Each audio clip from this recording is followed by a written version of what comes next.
अब तो आप वो कर रहे हैं, मगर आपसे तो बात नहीं हो पाएगी ना, आप तो आइयो ही नहीं ना उसमें। हाँ ये तो नहीं। आप आओ पहले।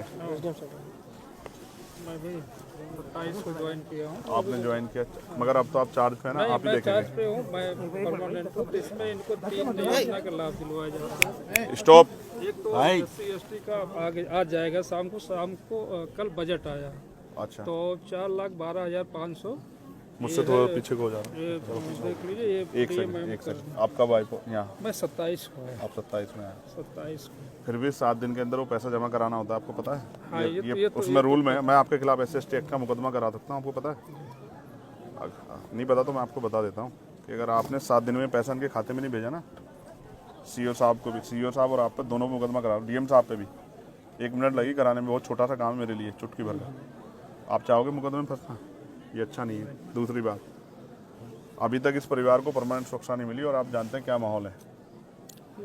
ठीक है, PSC लगी हाँ, आप पहले परमानेंट सुरक्षा ऑर्डर कराओ इनके लिए। लगी है। ठीक है, PSC ठीक है, अच्छी बात है, लगी, लेकिन परमानेंट सुरक्षा का ऑर्डर कराओ। ये कहीं जाएंगे तो क्या करेंगे? कहाँ जाएंगे? PSC बंद के बैठ जाएंगे? इनके बच्चे क्या स्कूल नहीं जाएंगे क्या? हमारी ये जिम्मेदारी है कि यहाँ सुरक्षित माहौल बने। वो कैसे बनेगा? वो तब बनेगा जब हम इसको, प्रशासन के माध्यम से। यस, अब वो नहीं बन रहा है। आप इस बात को समझ सकते हो, मैं इस बात को समझ रहा हूँ और आप भी समझ लो, नहीं बन रहा है वो। अगर वो बनता तो शायद इनको मेरी जरूरत नहीं पड़ती, ये आपके फिर भरोसा करके चैन से घर बैठ जाते, क्योंकि इस वर्दी में बहुत ताकत है। इस वर्दी को देख के आदमी महसूस करता है कि अब मैं सुरक्षित हूँ। और इसी वर्दी पे ना ये जो शेर का निशान है, ये हम सबको पावर देता है, ताकत देता है ये हमें। अब आप महसूस करो, या इतने वर्दी वालों के होते भी वो सुरक्षित नहीं महसूस करे, तो कारण क्या है? मेरे पे क्या है? मेरे पे थोड़े शेर का निशान है, तो शेर का निशान आपके माथे पे है। तो हमें उनको सुरक्षित माहौल देना है। मैं नहीं मानता अगर वो यहाँ रहेंगे तो सुरक्षित रहेंगे।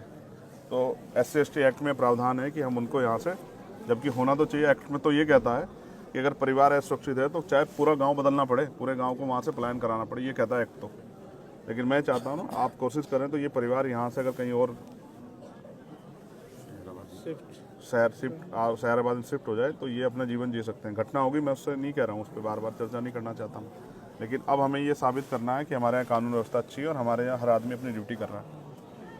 एक्ट ये कहता है, आप पढ़ लेना, मेरा पढ़ा हुआ है, कि अगर परिवार असुरक्षित महसूस करता है तो पूरे गांव को प्लान कराना पड़े तो पूरा गांव प्लान होगा। लेकिन मैं आपसे कह रहा हूं कि हम इस परिवार को शिफ्ट करा सकते हैं, इस परिवार के लिए कहीं रहने की व्यवस्था हो जाए, ये सह सम्मान रह सके, और ये लड़ाई यहीं इसी उसमें रहे, ये लड़ाई बढ़े ना। क्योंकि मैं और आप जानते हैं, आरोपी अपनी जान बचाने के लिए इनको नुकसान पहुँचा सकता है। मैं एक बात से सहमत नहीं हूँ, जब पीड़ित वो छोटा बच्चा जिसने देखा, उसकी पत्नी कह रही है कि मोहित मौके पे था, फिर उसको इग्नोर नहीं किया जा सकता है। आप ऐसा मत करो कोई भी, आप उसको अरेस्ट करो, ठीक है?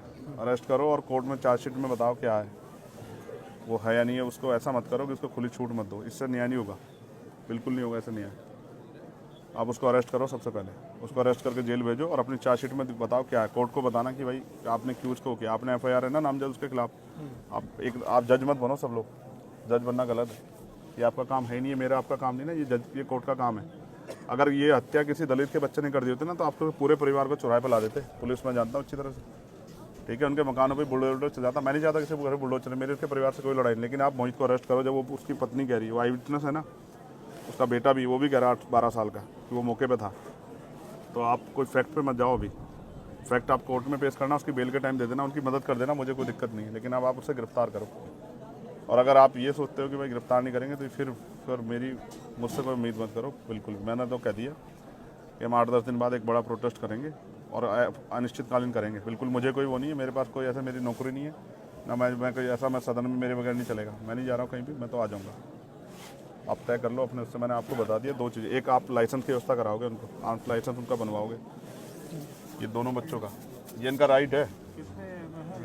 2 भाई हैं ये, दोनों भाइयों, क्योंकि इनको तो खतरा है ना, इनको तो चाहिए आर्म लाइसेंस। मुझे और आपको थोड़ा चाहिए, जिसको खतरा उसी को जरूरत है ना भाई। आर्म लाइसेंस किस लिए? उसी के लिए ना जो जिसको खतरा है सुरक्षा में। तो जिनके भाई की डेथ होगी और जिनके परिवार में पहले से भी, मैं पहली घटनाओं पर नहीं जा रहा ना कि वो संदिग्ध मान रहा हूँ मैं उनको, लेकिन उनको तो अभी तो उनका ताजा हुआ है ना, और उनको धमकी मिल रही है। कौन है वो? विजय सिंह, क्या नाम बता उसका? विजय सिंह को धमकी दे रहा है। ये क्या बात हुई? क्यों शर्मा जी, ऐसे धमकी मिलेगी तो फिर पुलिस का क्या फायदा? उसको कहो ना धमकीबाज को, हैसियत में रहना। क्या हो गया कि मर गए क्या लोग इस देश में? क्या नाम है उसका? विजय सिंह। वो पहले भी कई बार जेल वेल गया, ये उसकी बेल वेल कराता तो जेल गया है। ऐसा मत सोचो ना, ये ऐसा माहौल मत बनने दो ना आपकी वर्दी पे साख पे बात आ जाए, ऐसा क्या होगा। आपके लिए भी जाति में मायने रखती है, मुझे तो नहीं लगता मायने रखती है, बिल्कुल नहीं रखनी चाहिए। जब आपने वर्दी पहन ली और आप उस कुर्सी पे बैठ गए तो कोई जाति नहीं हो सकती है। कोई जात नहीं है। तो इसलिए आपसे कह रहा हूँ, एक तो उसको विजय को समझाओ कि अपनी हैसियत में रहे, उससे बाहर ना जाए। अगर वैसा मन हो तो फिर ये खराब हो जाएगा, और हम किससे कमज़ोर नहीं, ये बात अच्छी तरह समझ लें। और हमने कई बार राजू हमारे यहाँ रह गए, वो जानते हैं, हम उसमें पढ़ना नहीं चाहते, बिल्कुल कह रहा हूँ, बिल्कुल। लेकिन अगर बच्चों पे आँच आ गई ना तो मुझसे नहीं बुरा होगा कोई, ये बात आप सोच लेना। नहीं अगर आप किसी ने मुझे बताया ना, मैं इनसे मैंने नहीं दिया नंबर, इनको टच में रहूँगा। अगर इन्होंने कहा धमकी कोई दे रहा है तो फिर मैं यहीं आके बैठ जाऊँगा, निश्चिंत रहिए, मैं नहीं जाऊँगा, मेरा घर है। फिर आप अपने आप संभालना कोई प्रॉब्लम नहीं कि वो हम देख लेंगे इनको, बिल्कुल निश्चिंत रहिए। एक इनका पारिवारिक लाभ अलग कर दिया गया है, ठीक है। एक जो इनकी है मुख्यमंत्री बाल सेवा योजना ठीक है, वो कर दिया गया, वृद्धावस्था पेंशन ठीक कर है। दिया गया। और आप ये- रहने वाले कहाँ के?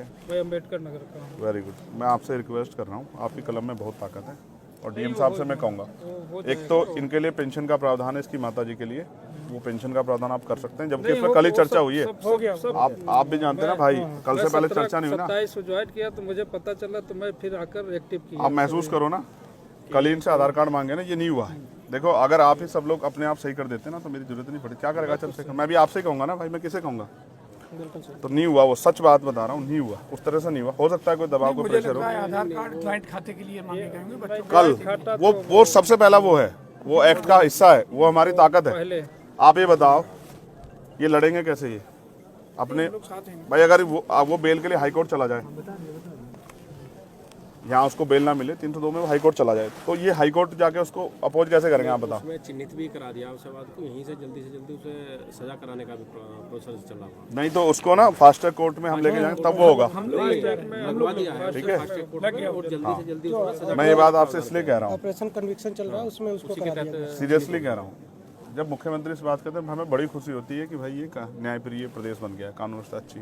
और जब ऐसी घटनाएं होती है और उसमें अधिकारी कर्मचारी का रोल ऐसा होता है ना, तो बहुत अजीब लगता है कि क्या दलितों के लिए, मैं नहीं कह रहा था वो, मगर ये सच है, कहना पड़ेगा, क्या दलितों के लिए कानून अलग है क्या देश में? नहीं, वो तो संविधान से ही चलता है, तो संविधान। फिर ऐसा कैसे?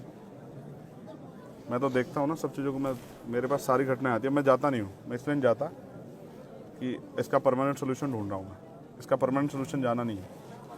तो मैंने आपसे मांग रखी, एक, मैं ये नहीं कह रहा हूँ कि आप खेती के लिए पट्टा दें जबकि वो प्रावधान में है, क्योंकि इनके पास ज़मीन है, मैंने उनसे पूछा, तो मैं उसके लिए नहीं कह रहा हूँ। मैं आपसे कह रहा हूँ, एक, इनके लिए आर्म्स लाइसेंस, दूसरा, अगर हम इनको यहाँ से शिफ्ट करा दें, ये एक्ट का पार्ट है, और अब आप पे बजट भी आप इस कर सकते हैं, ठीक है। दो, तीसरा, एक सुरक्षित माहौल उनके लिए, सुरक्षा व्यवस्था, क्योंकि बच्चे छोटे स्कूल जाए, उन पर क्या गहरा असर पड़ रहा होगा, उनका स्कूल बंद हो गया। कभी तो उनके मन में आएगा ना 2-4 दिन में कि हम स्कूल क्यों नहीं जा पा रहे, उनकी माँ क्या कहेगी?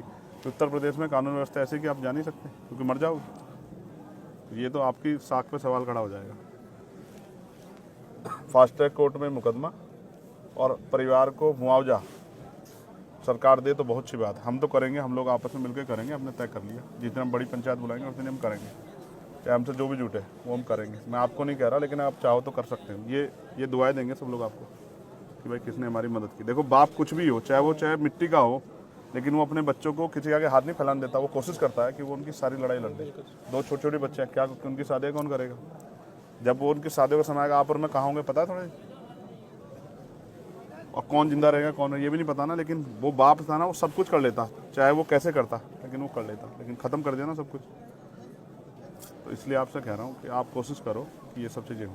उनकी पेंशन की व्यवस्था, इसकी व्यवस्था पेंशन की तो हो गई, पेंशन होगी, पेंशन का हो गया, SC ST वाला ठीक है। उसमें चार्जशीट लगा के, चार्जशीट में दाखिल करोगे तो उनके बाकी पैसे, ठीक है, सब एक मुश्त दे दिया। ठीक है। अब इनकी असला का लाइसेंस, ठीक है, एक इनके लिए परमानेंट सुरक्षा। और क्या बचा, किस पे चर्चा की थी मैंने, क्या कहा था तुमसे? बच्चों उसके लिए 2500 रुपए के लिए वो शिक्षा जो है तो मिलेगा, वो कर सकते हैं। मैंने एक डीएम साहब से कराई थी उनके बच्चों की, हाँ 2 बच्चों को मिलेगा 2500 रुपये पर मंथ। हाँ है वो 2500 रुपये का प्रावधान है एक बच्चे का। 3 में से 2 का होता है वो। मैंने कराया, मेरे अच्छी तरह आगरा में एक डीएम थे, उन्होंने बहुत अच्छे डीएम थे, उन्होंने मुझसे बात की और उन्होंने करा कर दिया, ठीक है। बस अब मैं ये चाहूँगा ना, एक सबसे बड़ी जो है ना, जो साख पे सवाल आया खाकी की, वो ये है कि वो जो दूसरा आरोपी है जो मौके पे मौजूद था, जब वो कह रहे हैं मैंने उनको कसम धर्म दे के सब कुछ पूछ लिया और मैंने ये भी कह दिया, सारे फैक्ट बता के पूछ लिया कि भाई इससे कमज़ोर हो जाएगा, तो वो कह रहे हैं वो मौके पे था, तो अब आप उसमें कोताही मत बरतो। वो ताकतवर हो सकता है, मैं समझ सकता हूँ, लेकिन ऐसा मत करो। नहीं कानून से बड़ा ताकतवर कोई नहीं हो सकता, आप समझो, ठीक है ना। बिकरू याद है ना आप लोगों को, कानून से बड़ा फिर क्या हुआ, और अभी हुआ एक दरोगा जी को लगी ना, फिर उसको विनय वर्मा को लाके कि हम वो मौके पर वो करवाने गए थे, बरामदगी, और वहीं मौके मार दिया पुलिस ने। हम सब जानते हैं, तो हम सब देखते हैं, हम नहीं वो कर रहे ना, जो गलत कर रहा है उसके साथ गलत करो, लेकिन सही के साथ गलत हो रहा है तो फिर ये अच्छा नहीं है। तो इसलिए उसको अरेस्ट करो राजीव भाई, और कह देना चारू मैडम से मैं एक ही उस तक वो करूँगा, मैं आज उनकी रिस्पेक्ट करूँगा अगर वो इस काम कर देंगी, और नहीं करेंगी ना, ऐसे ज़्यादा धमका रही है ना, वो जो सुन रहा था मैं अभी, आप थे पता नहीं कोई अंदर ही, तो कह रही है अच्छा इनकी ज़्यादा मदद करोगे ना और इनको भड़काओगे तो मैं तुम पे ठोके, क्या कर देंगे, ठोके मुकदमा। नहीं ऐसे नहीं कह सकते, मैं आपको सुनाऊँ, आपको कभी नहीं कह सकते, सुनाऊँ, आपको कभी नहीं कह सकते। राममोहन जी सुनोगे। चलिए ठीक है, वो हम बात कर लेंगे। भेजिए, हम सुन मैंने सुन लिया ना, मैंने सुन लिया, मैं रहा हूँ आपके पास। मैं बिल्कुल, मैं विदाउट फैक्ट कोई बात नहीं करता हूँ। देखो जो मुझे जानता है ना वो जानता, मैं बिना उसके नहीं बहस करता हूँ।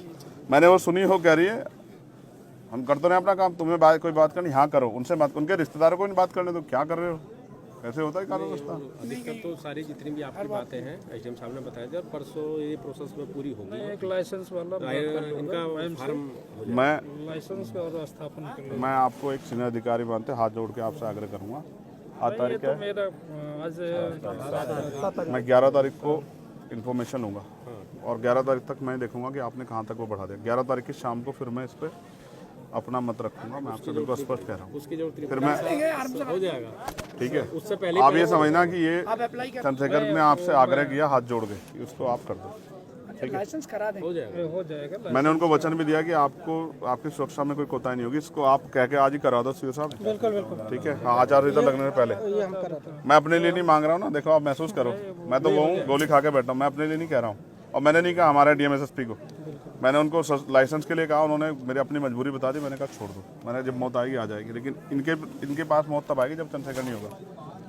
तो ये बात आप इसमें करना, और विजय भाई साहब को बुला लेना, बड़े मजबूत आदमी हैं, उनको कहना ये उत्तर प्रदेश है और ये अब इसमें ये चलेगा नहीं जो आप कर रहे हो, धमकाना उमकाना बंद कर दें। आपने अपराध किया तो मरो ना, आप जेल जाओ, क्या वो मुसीबत है, सजा काटो ना, क्यों डर रहे हो।